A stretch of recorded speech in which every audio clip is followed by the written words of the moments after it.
व्यक्ति कृष्ण के प्रति आसक्त रहकर उन्हीं के लिए कर्म करता है, वह निश्चय ही मुक्त पुरुष है और उसे अपने कर्म फल की कोई चिंता नहीं होती। भागवत में किसी कर्म के फल की चिंता का कारण परम सत्य के ज्ञान के बिना द्वैत्व भाव में रहकर कर्म करना बताया गया है। कृष्ण श्री भगवान हैं। कृष्ण भावनामृत में कोई द्वैत्व नहीं रहता।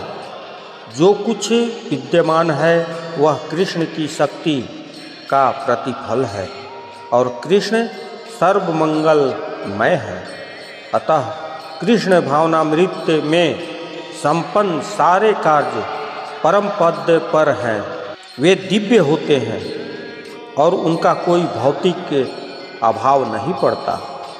इस कारण कृष्ण भावनामृत में जीवित शांति से पूरित रहता है, किंतु जो इंद्रिय तृप्ति के लिए लाभ के लोभ में फंसा रहता है उसे शांति नहीं मिल सकती। यही कृष्ण भावनामृत का रहस्य है।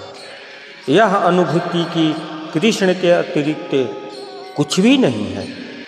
शांति तथा अभय का पद है।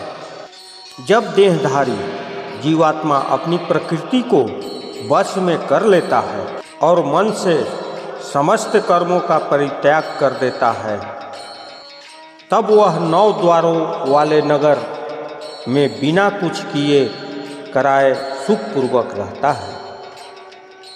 देहधारी जीवात्मा 9 द्वारों वाले नगर में वास करता है। शरीर अथवा नगर रूपी शरीर के कार्य प्राकृतिक गुणों द्वारा स्वतः संपन्न होता है। शरीर की परिस्थितियों के अनुसार रहते हुए भी जीव इच्छा अनुसार इस परिस्थितियों के परे भी हो सकता है। अपनी परा प्रकृति को विस्मृत करने के ही कारण वह अपने को शरीर समझ बैठता है और इसलिए कष्ट पाता है।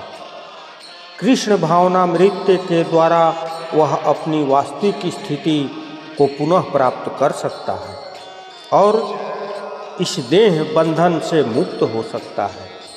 अतः ज्यों ही कोई कृष्ण भावनामृत को प्राप्त होता है, परंतु ही वह शरीर कार्यों से सर्वथा विलग हो जाता है।